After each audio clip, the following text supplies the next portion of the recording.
And I'm very happy to be able to introduce you to our panelists this afternoon.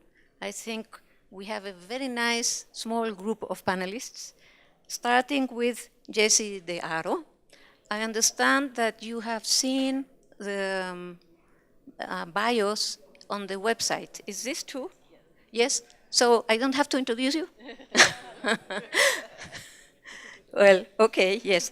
And, but let me also mention that after Jessie, well, we have changed the order with respect to what I had in my notes, but we are going to listen to Renetta Garrison, and then last but not least, we have here a gentleman, Juan Pedro Laclette. So we have been asked to say which would be the session outline, the possible topics, and the objectives.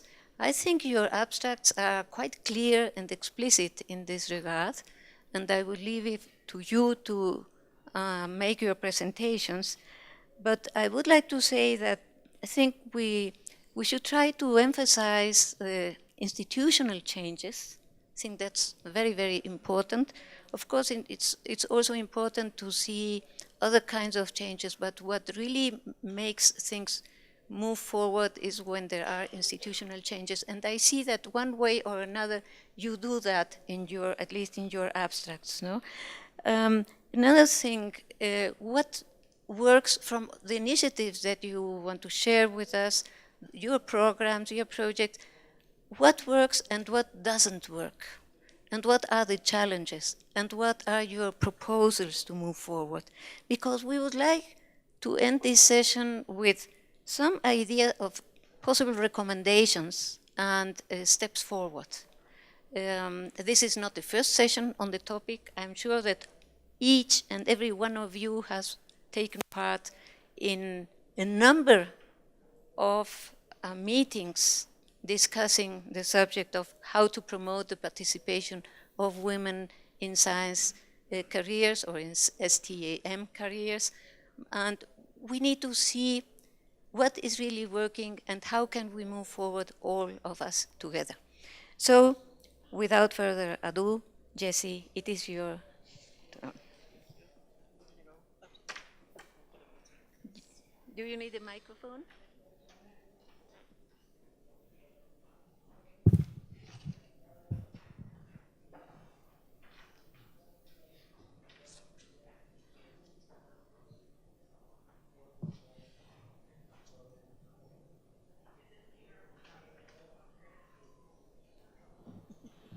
All right. Thank you for having me come and talk today about the advanced program. I'm going to talk about systemic change to promote the participation of women in STEM, and specifically about the advanced program, which is at the U.S. National Science Foundation. And they're going to shrink the slides, I think, to fit. So the National Science Foundation's advanced program has several goals. They focus on a systemic change within institutions of higher education and contributing to the knowledge base on understanding the factors that impact the participation and success of women in academic careers.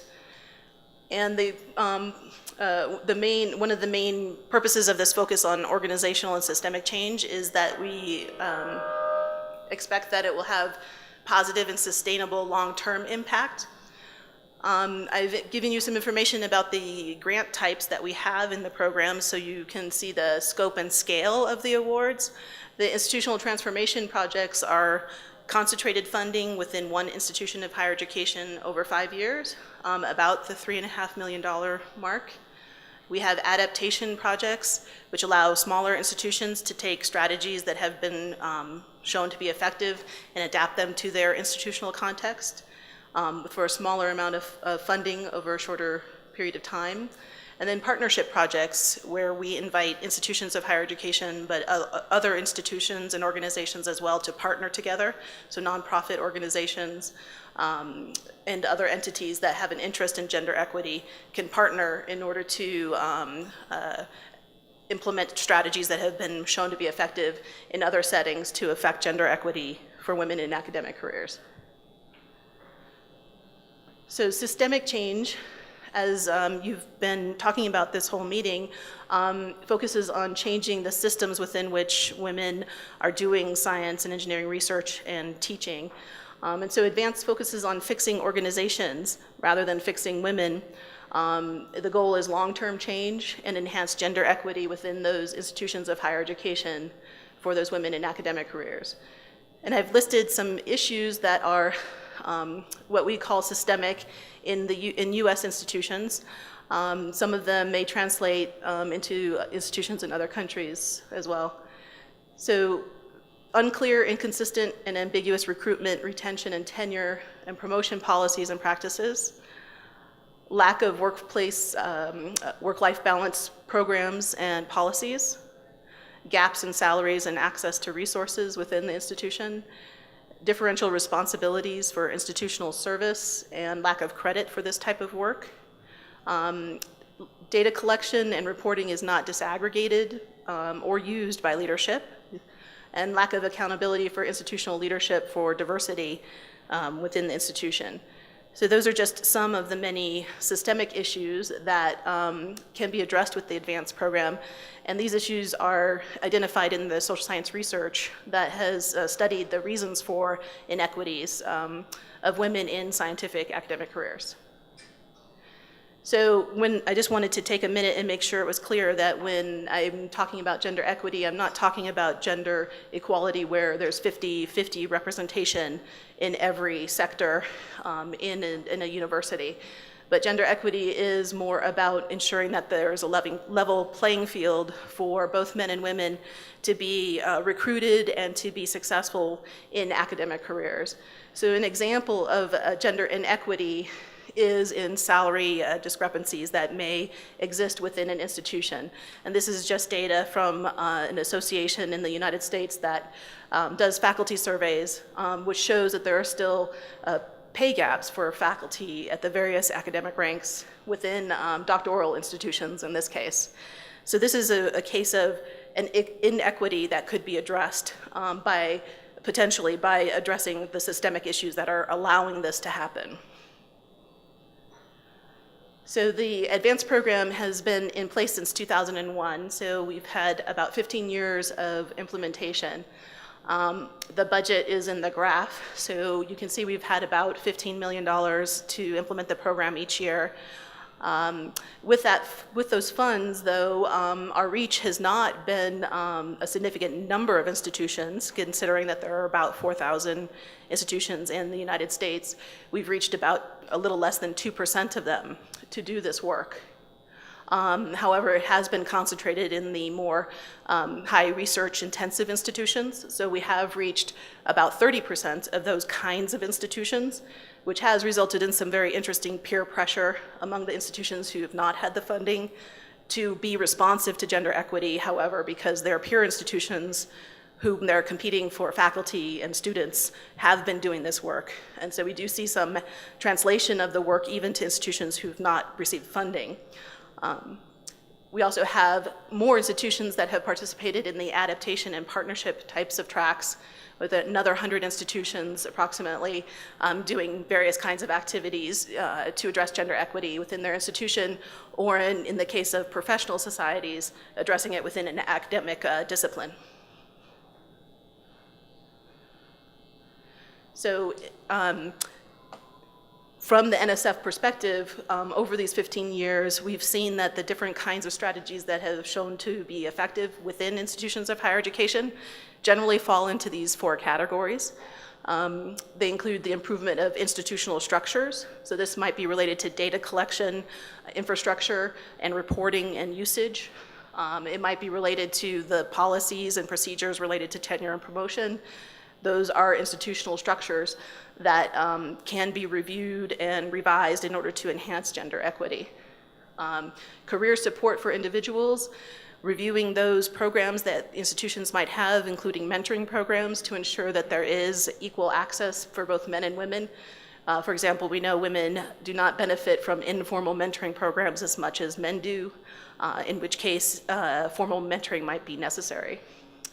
Another category is work-life support policies and programs, and these include things potentially like dual career, where we know many women in STEM are married to a partner who is also in STEM, and there you have a two-body opportunity, but it causes some difficulties in recruitment and retention potentially.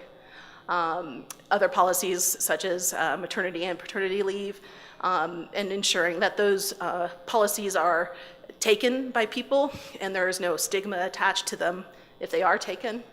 Those are all things that an institution can improve on.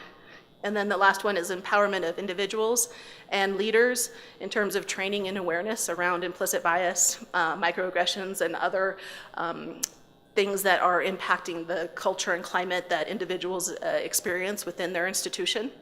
And so more than just training, we've found that you have to provide tools and strategies to follow up, to empower those leaders and decision makers to mitigate the impact of those implicit biases in their decision making. So an example, this is one of the first grantees is University of Michigan, and the STRIDE committee is been adopted by many, many institutions, both in the US and in other countries, actually. So this committee is basically empowering senior faculty, both men and women, in the sciences with knowledge about implicit biases and strategies to mitigate implicit biases in various processes that happen within their departments. So these senior faculty then can talk to their other colleagues about the issues and make sure that in decision-making processes, people are staying focused on the objective criteria they have rather than relying on implicit biases. And this has been shown to be very effective and has been translated to many institutions in various kinds of styles. And they do have a very good set of information on their website. If you want more information, they have booklets and handouts that you can download.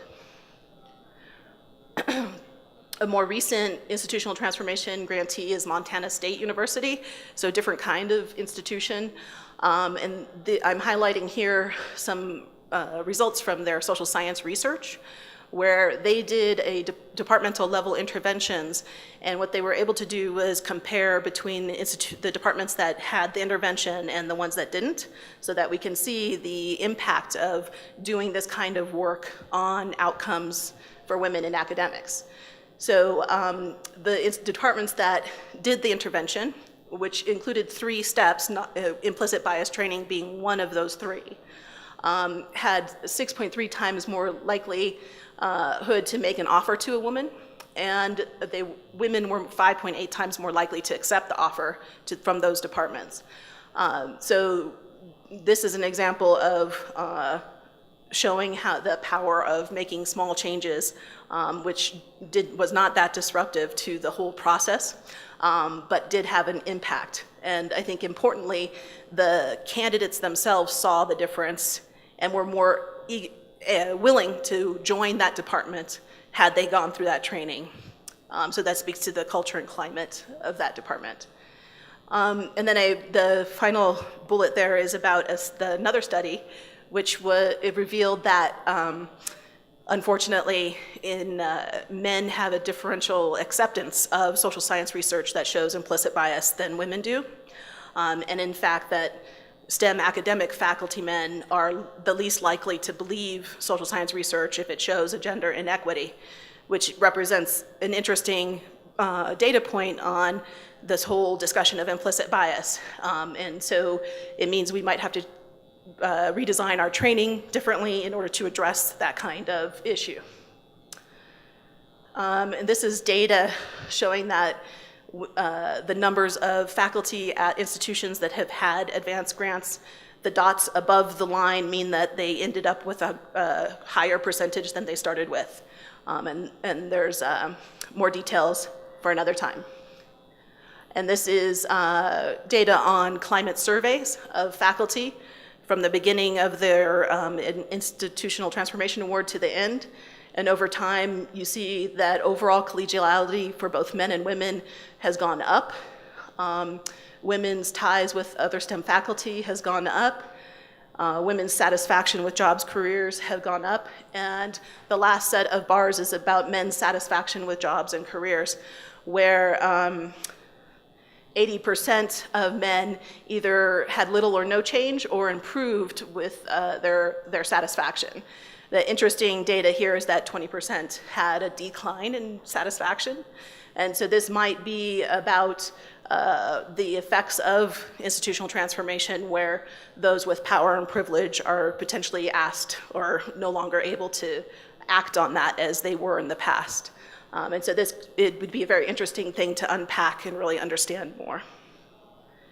And then I'm going to wrap up with just an example of a grant which took strategies from the institutions of higher education and implemented one of the strategies in professional societies in order to work with committees that gave out awards within the disciplines. And so the Association for Women in Science provided implicit bias training and other tools to the committees who did the nomination and selection of awards, and over time showed that there was a general increase in the number of women earning the award after the training. And you'll see there's some up and down in these graphs. These are, I think, 10 different professional societies that participated.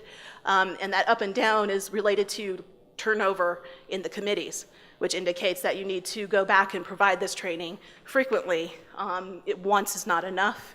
And as you have turnover, you have to do it again. Otherwise, you will lose some of the progress. Okay, and I'm leaving this slide here with a couple of websites where grantees have tried to consolidate some information and lessons learned about the advanced program over the last 15 years. The strategic toolkit is a relatively new one, and I think a nice one to go to if you're just now thinking about it and thinking about what kind of strategies you could adopt. The portal is more of a search tool, but also has a lot of information and links to the original grantee sites. All right, thank you.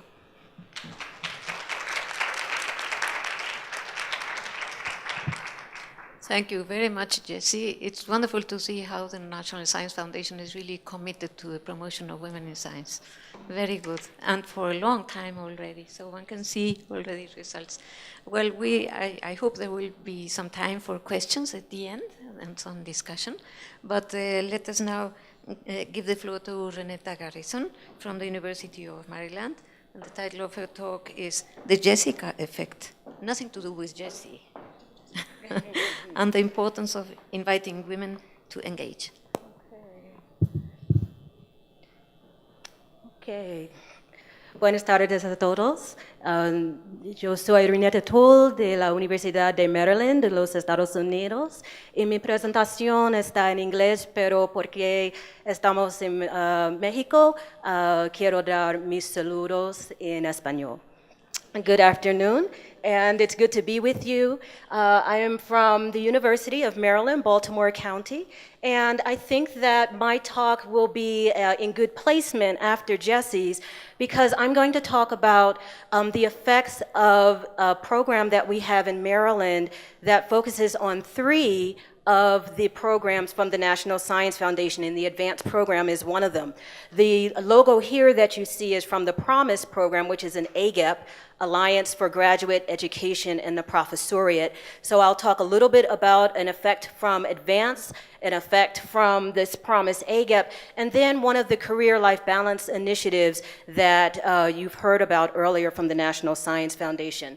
But I'm going to tell it in the context of a story. This morning, we heard a lot about telling stories and the importance of telling stories of different women so that we can really bring the point home of different things that need to happen. And so I'm going to tell the story of Jessica. Jessica is a chemical engineer, was a chemical engineer. And just a little bit about her and her legacy. She's from Puerto Rico, daughter of Antonio Israel Soto and Luz Perez. She was a student at the University of Puerto Rico at Mayagüez, and she did her master's degree at the University of Maryland, Baltimore County. She's a peer mentor for our Promise AGET program sponsored by the National Science Foundation, part of various societies such as the American Institute for Chemical Engineers, the American Chemical Society. Unfortunately, this is a sad story because Jessica was killed, and she was killed by her husband. And she was killed by her husband on campus.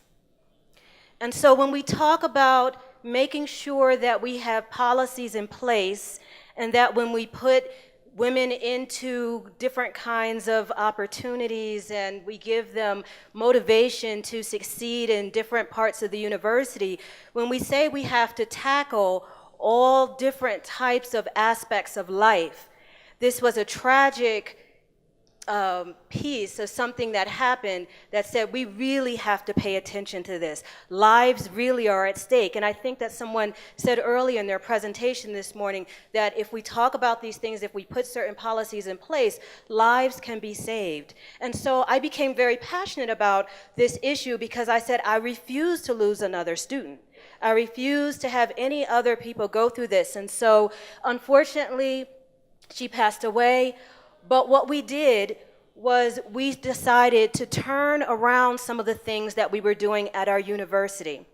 Instead of just saying, okay, come to the university and come and take classes and just pay attention to the academics, we started to open the doors to various events and invite family members, invite spouses, invite boyfriends, invite people who were in relationships with people so that they could see what was going on at the university. In the case of our women, so that they would know who the other women were with, so that we would have a chance to explain to them the importance of what either their wife or their girlfriend was going through, the importance of the science work that they were doing, and why they were also important in the life of that woman and why they needed to be along with us. And it turned out to be very effective. So in the past, we had only focused on the academic needs, and it was hard because the young ladies were in the lab late at night, or they were leaving home early in the morning to go and do experiments, and it was problematic for the family. But now, family and friends are actively recruited, and people are actively engaged and invited to attend. Why did this help at the university level? It helped at the university level because now faculty and administrators recognize the value and the cultural, familial connections of their graduate students as well as their faculty members, postdocs, and colleagues. And it helped families, again, to understand what was going on at the university level. When we had a lot of people who were going to college for the first time and then going to graduate school for the first time, it was very important to be able to explain this process. And when people were going through PhDs and they were thinking, when will this ever be over? Will I ever get your degree? And the family members asking, how much longer are you going to be leaving every night and I not see you in the morning? And so having the family members come in and be a part of this and sort of institutionalizing it became a very important process. And so the Jessica effect became what we call a strategic institutional planning decision to definitively invite and actively include family members and friends, particularly of graduate students, and then it extended to postdocs, also faculty, and we would extend it to them for informative and celebratory events and programs. Now, you're going to see throughout the presentation a number of these little pink boxes, and the pink boxes are from several of our students, postdocs, and in some cases faculty who were involved in our programs, and they wanted to be identified in the way that you see at the bottom. So it might say Latina STEM PhD, or it might say Latina Biology PhD, or Latina Biology faculty. That is how they wanted to be identified in the presentation. And they are from various places, their families from various places in the Caribbean and in South America. And so when we looked at values and family structures, we started to look a little bit at the social science and looking at what happens with collectivist cultures. And in this case, looking at Latino, particularly and African American, since a lot of the people who were in our programs were from those groups, and how there was very strong emphasis on the personal relationships that they were having in the academic environment. Yes, they wanted to learn, and yes, they were doing their science, but that personal relationships, the personal relationships that they were having were also very important. And so this one of our women said that in Latin culture, family is more important than anything, even education. And the ties to the family, especially in the women, were very tight. And they wanted the institution to hear that. They wanted their faculty and the administrators to hear that. And then we looked at these differences in culture, collectivistic and individualistic, and how there's interdependence and belonging in the collectivistic cultures. And in our research, we found that people from what we consider in the United States as underrepresented backgrounds, African Americans, Latin Americans, Native Americans, they're typically considered to be part of collectivistic cultures, at least in this literature, which is different from individualistic cultures where there's more autonomy and self-reliance.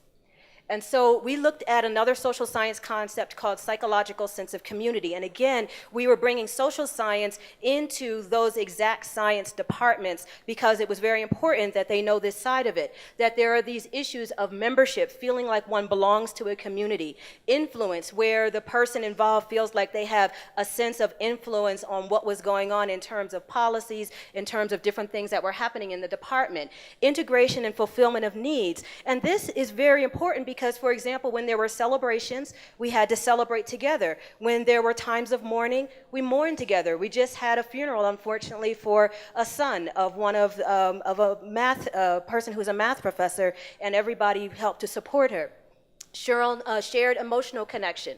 And so it relies upon professional development and this idea of extended family. But here's another quote where one of our PhDs said that daughters were expected to commit time to helping the family. So then they talked about moving away from family and how that was difficult. And so she thinks about family in everything that she does. She thought about it when she got her first faculty position. She's thinking about it now that she's up for tenure because she's away from her family and she's thinking maybe she wants to move closer.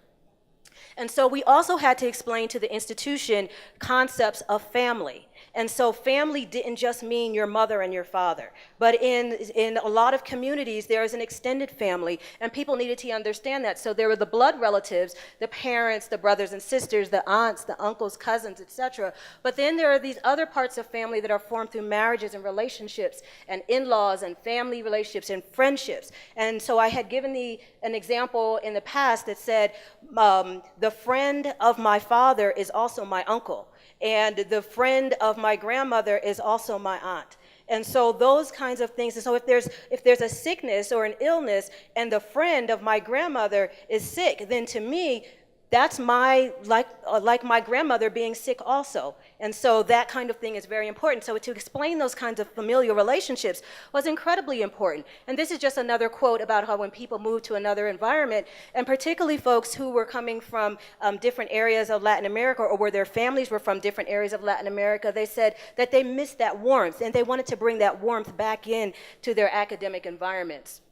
And so what we did is we said we need to be very active in how we engage. And some of the ways that we did this were actively welcoming family members, deliberately including family members in the different activities and conversations. So when I would meet, for example, spouses or boyfriends or friends of the different women coming in, not only would I welcome them, but I would say, and I'm looking for you to come again next time. And they would get a hug too, just like everyone else. And sometimes I would have my husband come and he would meet them, and we would just try to make sure that it was a family atmosphere. We would share celebrations, make sure we open line of communications to talk about important relationships, and having respect for holidays and family traditions. So these two pictures here, the top one is when we took one of my groups to Ecuador, and we invited them to be part of that delegation to Ecuador to the Laclette conference, the Latin and Caribbean Consortium of Engineering Institutions. The bottom one is just a picture of my team back at Maryland.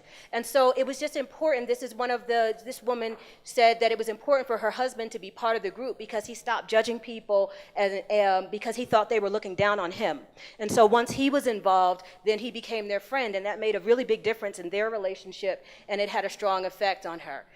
And this just shows extended family community. So in this picture, we have some deans. We have the president of our university there at the bottom of the picture with some of our students. We have postdocs and faculty together, parents, and all of those things help to make healthy relationships. And to date, at least, we haven't lost any other students, and it has been, or faculty, and it has been very rewarding.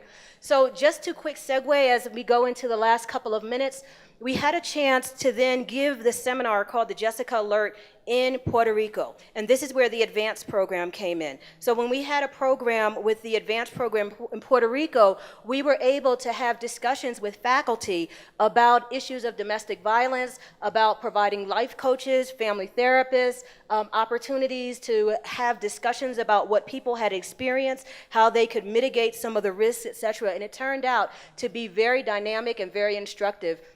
And so the women had some of these comments saying, I had never been to a conference or a meeting or even had this kind of experience in an academic institution, and so having it was very helpful. One person said key areas of difficulty include balancing work and family, lack of formal supports, and so this is just one of those round tables where we, seating areas where we just talked about these kinds of things. There was a session called the Superwoman Syndrome, which was very enlightening because we had a speaker come in who talked to not only the women in the group, but also the members of their family who were there, and talked to husbands particularly, as well as children, to say, you can help your mother, you can help your other family member by helping them to be a great scientist, by supporting them, and it helped them to support their members of the family. We do have a paper that has been published on this, The Jessica Effect, Valuing Cultural and Familial Connections to Broaden Success in Academe.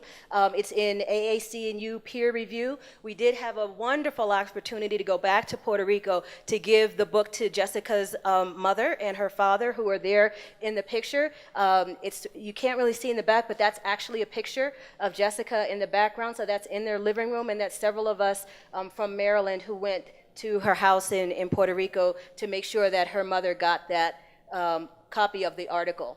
And these are just some pictures of Jessica, just so we remember the Jessica effect and this really strong decision that we made to have these strategies. There was another paper that came out about developing systems of support when people are far from home, and that was in Revista Cruce, which was published in Puerto Rico. And then finally, the Career Life Balance Initiative.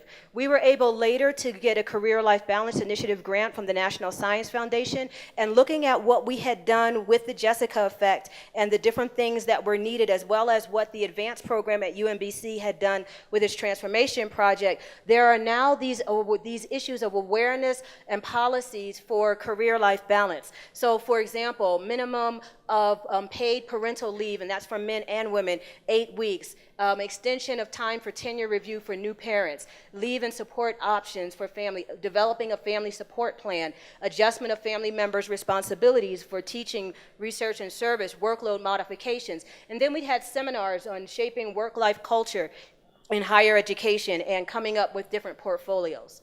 And so this is the final slide, and it just has some of the co-authors of the paper, acknowledging people who were involved in the advanced program, acknowledging the National Science Foundation and the different grants that we had, and I also wanted to acknowledge that the Promise program recently, I just found out, was acknowledged by the White House recently as part of their My Brother's Keeper STEM Plus program. And so the commitment that we have to making sure that people are engaged, I think, is working so far. So I'm very happy to have had sponsorship from the National Science Foundation to put these initiatives forward. Thank you very much.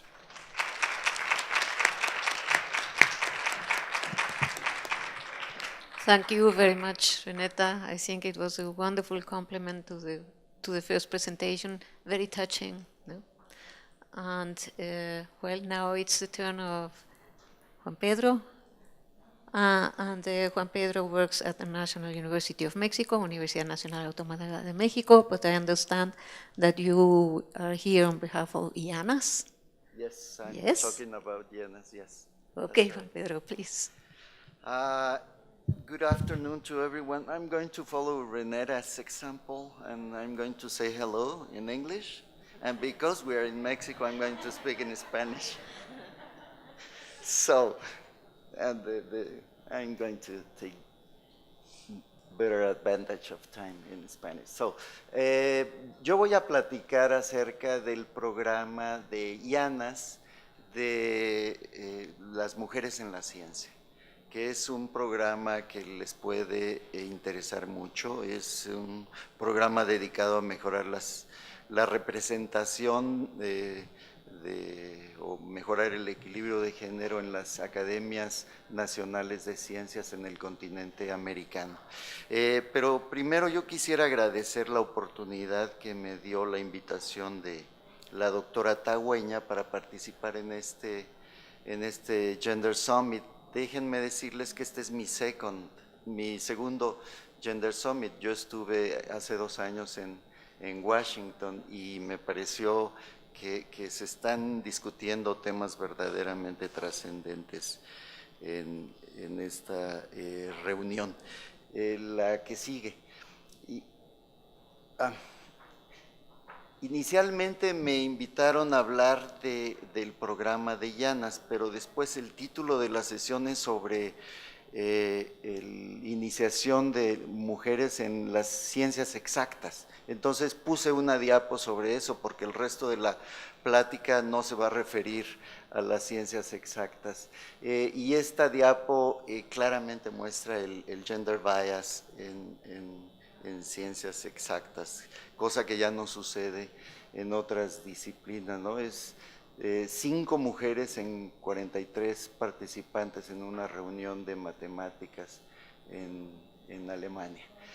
Déjenme decirles para comenzar qué es IANAS. IANAS es la red de las Academias Nacionales de Ciencias de todo el continente americano, desde Canadá hasta la Patagonia. IANAS agrupa a todas las academias nacionales constituidas. Así que se trata de la organización que coordina los esfuerzos de las academias nacionales de ciencias. IANAS fue fundada en el espíritu del panel interacadémico, que ahora se llama el Interacademic Partnership, que es la organización que reúne a todas las academias nacionales de ciencias en el mundo. Se decidió la creación de oficinas regionales. IANAS es la oficina para el continente americano y tiene como objetivos el mejorar las condiciones en el funcionamiento académico en los distintos países del continente, a través de cooperación entre las academias, en algunos casos ayudar a la creación de nuevas academias.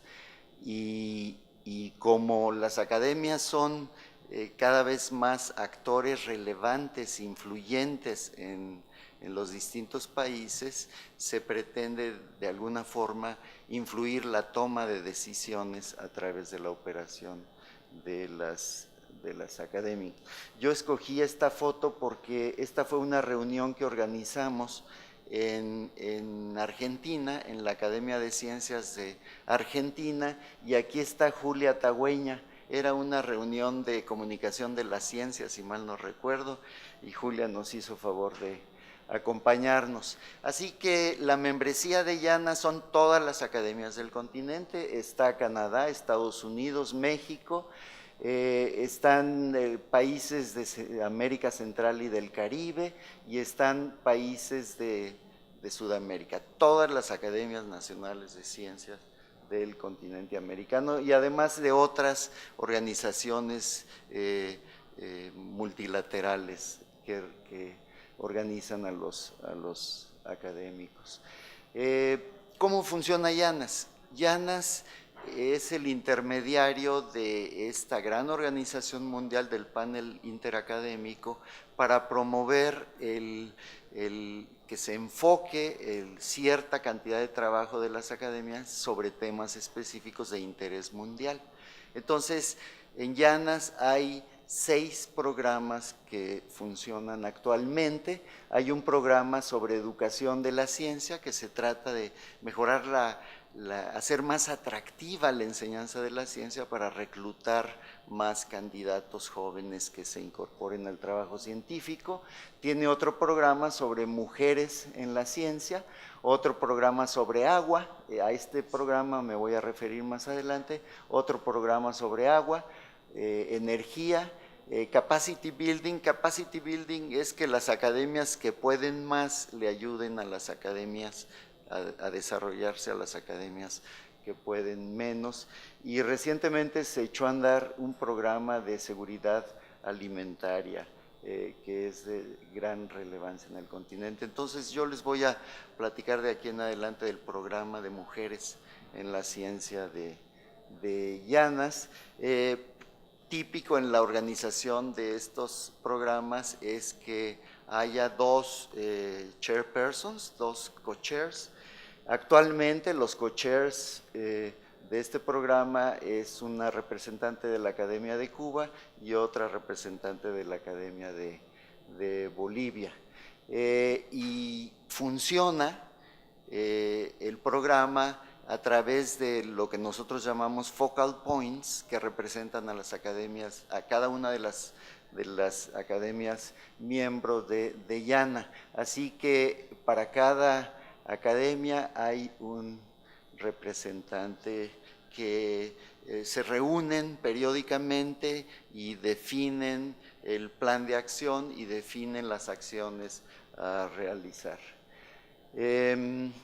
La visión y la misión del programa de Mujeres en la Ciencia de IANAS es el de asesorar a IANAS y a las academias miembros para que se mejore las condiciones de trabajo de las mujeres académicas y también desarrollar acciones que aumenten la visibilidad de las contribuciones de las mujeres científicas en la región, así como asesorar sobre una serie de aspectos en temas de género que son importantes ir implementando en la operación de cada una de las academias nacionales.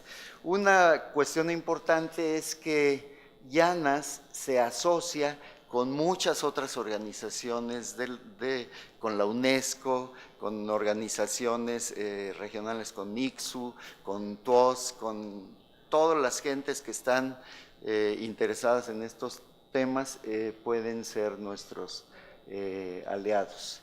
Entonces, se define un plan concreto, con acción 1, acción 2, objetivo 1, objetivo 2, etcétera. Por ejemplo, el objetivo 1.1 es que el programa de Mujeres en la Ciencia funcione transversalmente, funcione horizontalmente en los demás programas de IANAS. Esto lo que quiere decir es que los temas de género tienen que permear toda la actividad de IANAS y toda la actividad de las academias nacionales de ciencias. Y esto es una cuestión que consideramos de la mayor importancia. Por ejemplo, en el programa de energía hay una liazón del programa de Mujeres en la Ciencia, de tal manera que aunque se hable de agua, se consideren los temas de género, si se habla de educación en la ciencia, se consideran los temas de género. Otro de los esfuerzos importantes que ha hecho el programa de IANAS es dar a conocer los casos, quizá tomando el punto de vista un poco opuesto de lo que nos platicaba Renetta, no de un caso negativo, sino de los casos asombrosos de éxito que tenemos de mujeres trabajando en ciencia en las Américas. Entonces se han realizado diversas publicaciones. La primera de ellas fue una colección de mujeres científicas de 18 países que, a pesar de las condiciones poco favorables, han tenido carreras extraordinariamente exitosas, y había un representante de cada una de las 18 academias.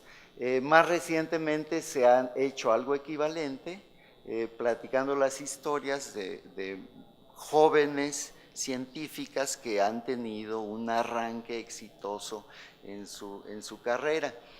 Y la idea detrás de decir estas historias es inspirar, es dar a conocer que es posible el que se realicen, el que cualquier mujer aspire a una carrera exitosa en la ciencia. También se han hecho estudios sobre las cifras, cómo anda la representación de la participación de mujeres en las distintas academias del continente, y estos estudios se han integrado en un estudio mundial para tener una idea de cómo anda el balance de género en la operación académica a nivel mundial.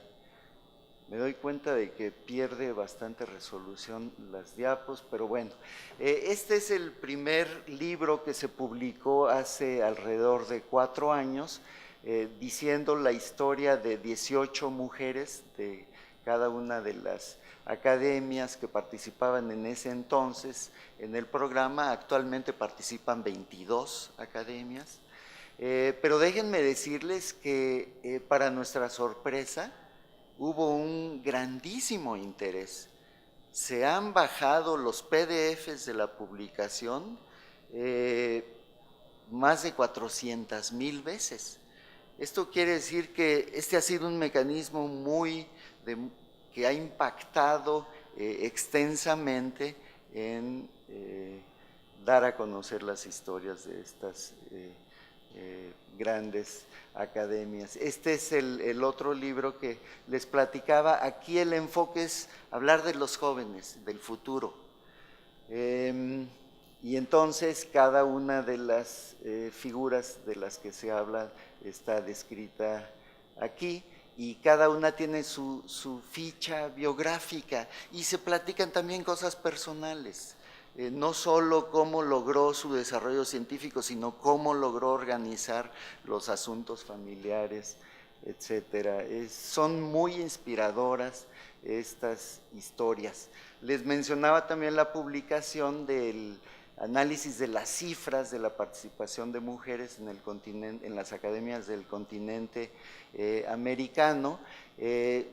No se ve nada, pero se proveen cifras de porcentajes de participación en las academias. Déjenme decirles que la situación en el continente americano no es peor que en los países europeos. Déjenme decirlo de alguna manera. No me voy a detener.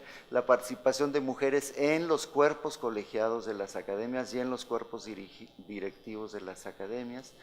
Y esto formó parte de un reporte que se hizo a nivel mundial, que se llama, del panel interacadémico, que se llama Women for Science, que habla de la participación de mujeres, y se están generando ya este tipo de mapas. Miren, esto es muy interesante porque de un vistazo ya nos dice cómo anda la situación, y fíjense que es muy alentador que el continente americano está más azul.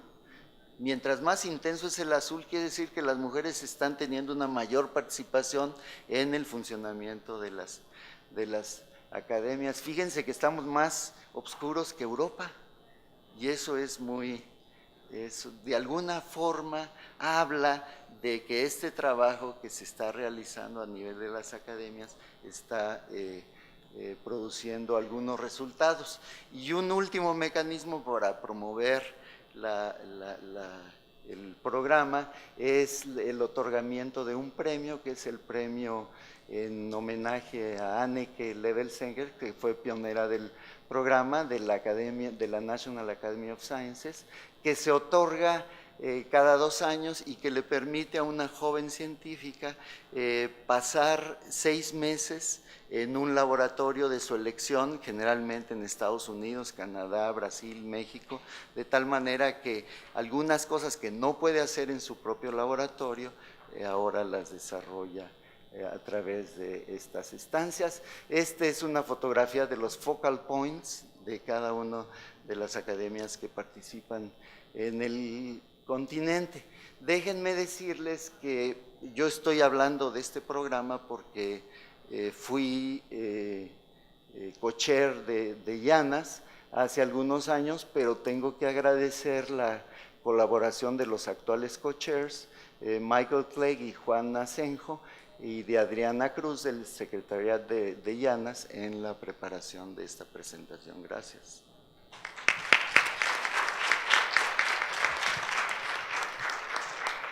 Muchísimas gracias, Juan Pedro. Y ahora, bueno, pues quisiera invitar al público a hacer preguntas o comentarios sobre lo que han dicho nuestros ponentes, nuestros panelistas. You are all invited now for a brief question and answer session. ¿Sí? Sí, por favor, se identifican Sí, al claro. principio. Sí. Buenas tardes, Patricia Hernández del CIPNOR. A lo mejor no exactamente de lo que hablaron, pero como decía, de la temática del panel de aumentar las vocaciones en ciencias exactas, hay un tema que creo que se podría aprovechar. Yo vengo de ciencias biológicas, pero con todo el auge de genómica y de la secuenciación de nueva generación, estamos enfrentando pues el manejo de datos a escala masiva, ¿no? Entonces ahora incluso pues nos estamos reeducando muchos químicos, muchos biólogos al lenguaje de computación. Entonces yo creo que sería una oportunidad muy grande, ya que pues, con los datos que se han mostrado en el Summit de cómo hay un desbalance de la participación de mujeres en ciencias exactas, ingeniería en computación, con respecto a ciencias biológicas, ciencias de la salud. Entonces, aprovechar ahora, porque va a seguir, cada vez va a haber más necesidad de irnos hacia la genómica, y obviamente pues vamos a tener que empezar a capacitarnos en lenguaje de computación, y tiene una lógica mucho de matemáticas, ¿no? Entonces, quizás sea un tema que se pueda aprovechar, no solo para las nuevas generaciones, sino pues para las que ya estamos ya más grandes, de empezar a ingresar a estas áreas del conocimiento. Gracias. Muchas gracias. Any other question or suggestion? Yes. Hi, Alicia Crane with Peace Corps. So first, I just wanted to ask if the advanced program attends to diversity and inclusion of all types, people of color. So I think the University of Maryland program is amazing, and I hope that colleagues in Mexico will take a cue from what you've been doing. And I'm wondering, because there's such a high rate of sexual harassment and assault and femicide in Mexico, 6 women are killed every day, I think that's a pretty big barrier to women in anything. So I'm wondering if IANAS has any programs throughout the Americas, or is trying to push the National Science Academies CONACYT to do something more to address these problems. Thank you.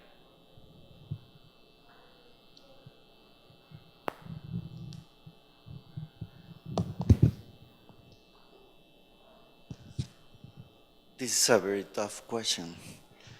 And how's the relation between IANAS and the National Academies of Sciences? IANAS is only the organization that brings them together. And IANAS can produce recommendations, but after that, it is a decision of the National Academy to incorporate or not the recommendation that IANAS produces. And you have mentioned a very, very sensitive issue that we are living right now in Mexico, but there are many others. For example, intrusions of the national governments on the functioning of the academies. And so within the capability and the possibilities of IANAS, we try to produce at least recommendations that are sent to the authorities in every case. That's all I can say.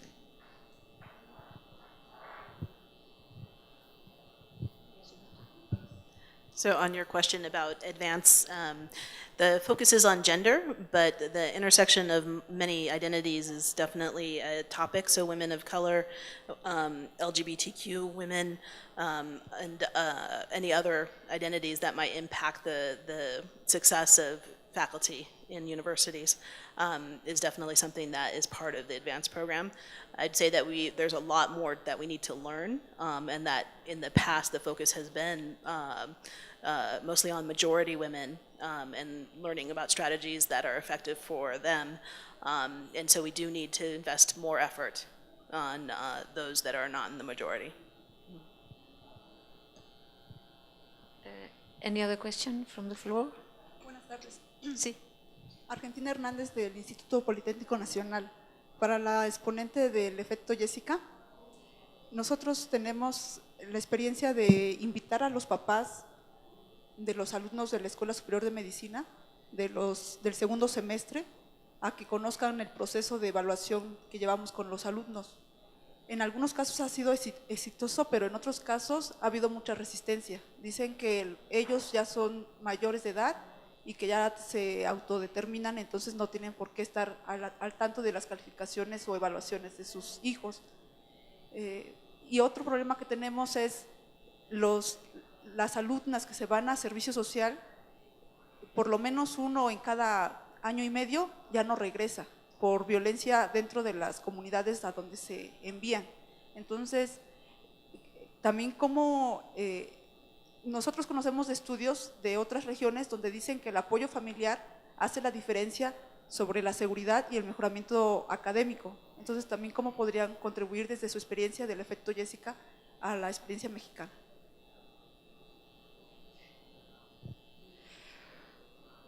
Wow, that's a big question. I can only say what we were able to do in Puerto Rico and what some of the organizations started to do in Ecuador, because I had a little bit of experience there. And they just try to increase awareness. There's a conference coming up in July, the Laclette conference in Costa Rica. And what they're going to do is to have a plenary session where they're going to invite people in the community to come in, to talk, to listen, and to have dialogue about science careers and the importance of connecting with the women. It'll be a session that'll be similar to this, but instead of it being just the women who are registered for the conference, their family members will be, if they're available, will be able to come in to be part of that session.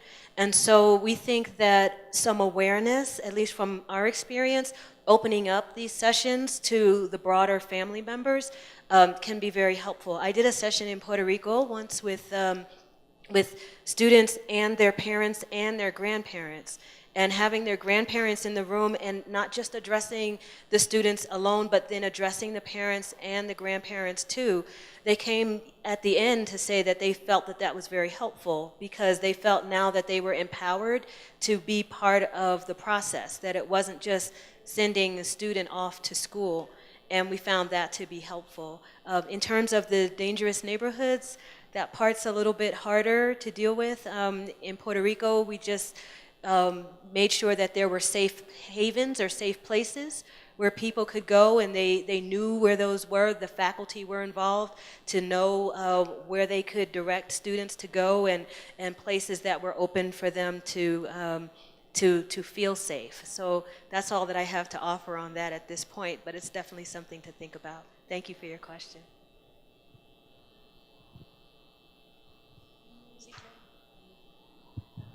I felt very uncomfortable after the answer I gave you because I used the T-shirt of a member of IANAS, and IANAS is a very distant organization for the real situation in the Latin American countries. So I would like to add something else as member of our National University of Mexico. And let me tell you that our university has a program on gender issues and has a graduate studies program. And that has been working for more than 15 years, 20 years or something like that, and the results are very positive. We have diminished a lot the cases of harassment, sexual harassment in the university. This is a good evidence that specific programs can produce good results. But the bad news is that the National University of Mexico is a privileged institution. The situation of the women in the street is quite different.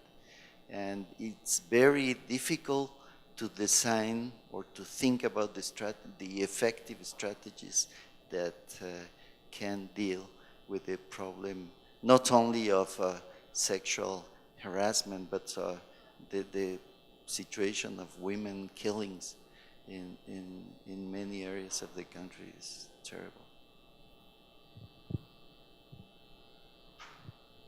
Thank you very much, and thank you for this, your final answer. I think it was very good. One has to speak from the heart also, and from our own experience sometimes. The international organizations somehow isolate us from it, no?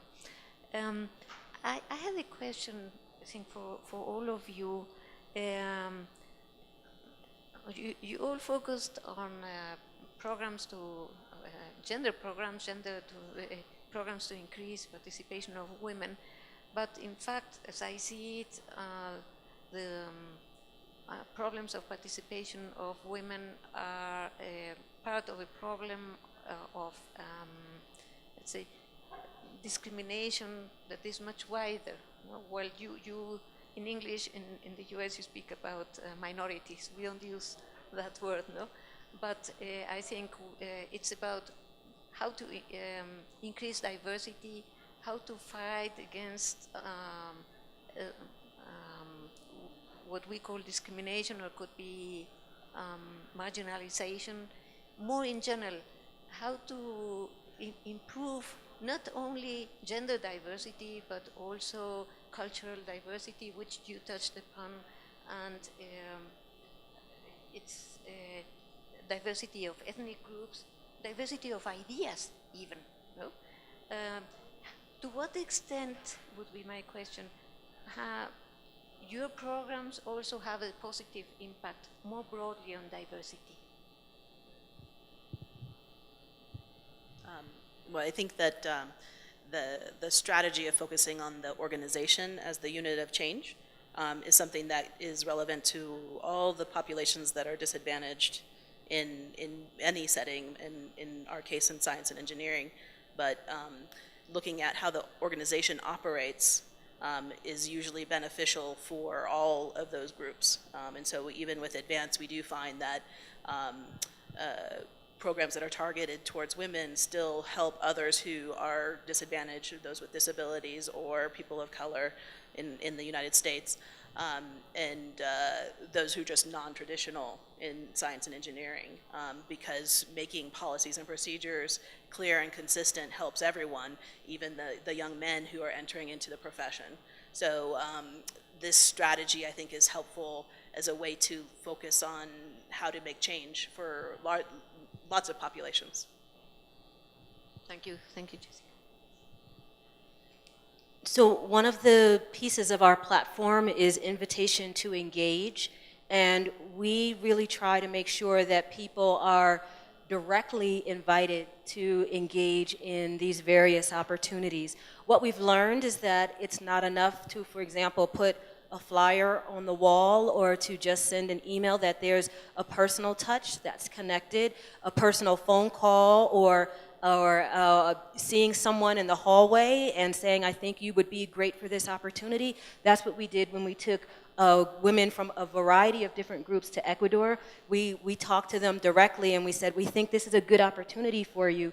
And we found that many of them had not had those kinds of international collaborations. And so it was very important for them to hear that we felt that they were worthy of being part of the organization. And so having those personal relationships, building those personal friendships, turned out to be very important. When I was in Cartagena, I had the unique opportunity to have I have a friend who is at one of the universities as a professor, and she made sure that she brought all of her students, as well as inviting a lot of women from the coast who were indigenous and who were from a variety of different ethnic backgrounds to the talk, because I had asked her to make sure that there were a variety of different people in the room. And so I felt that was part of my responsibility, and she took me up on that offer. And I think that was helpful too. And I've had a chance to then see a lot of these women at several conferences, and now they're doing some wonderful science on their own. So that invitation to engage, having those personal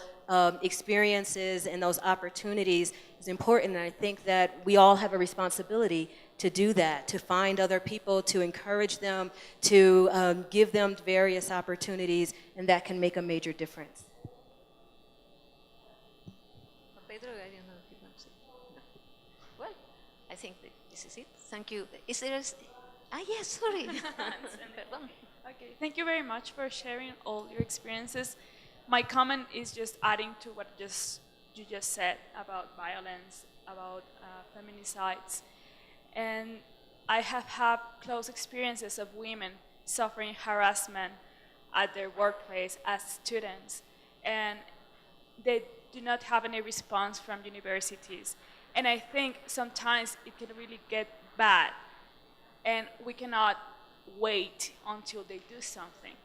So trying to take some advantage of your experience, do you have any good practices of how women can do from themselves and their community strong networks, support networks to overcome those obstacles and not get themselves into dangerous positions?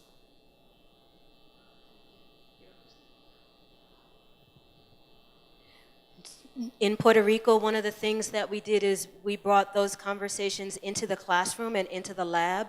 And we also do that in Maryland.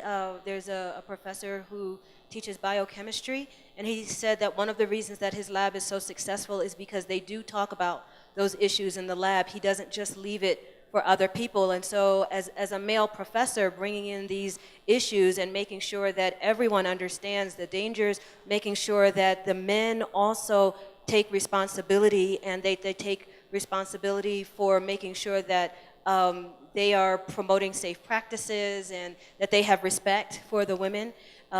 Making that part of the university culture, I think, has been very important. Jessie mentioned the advanced program and how there's also this part where you have to fix the organization and not just the women. And so when we took our advanced program, we had our advanced program in Puerto Rico, we had meetings with the chancellors and the presidents of the universities and the deans, and we talked about these kinds of things. And we said that they too have a responsibility for making sure that their campuses are safe, making sure that both the men and women know what's going on, and making sure that there's a culture of respect on their campuses for all people. Well, just a couple of minutes, because I think the next session will start pretty soon. 1 minute.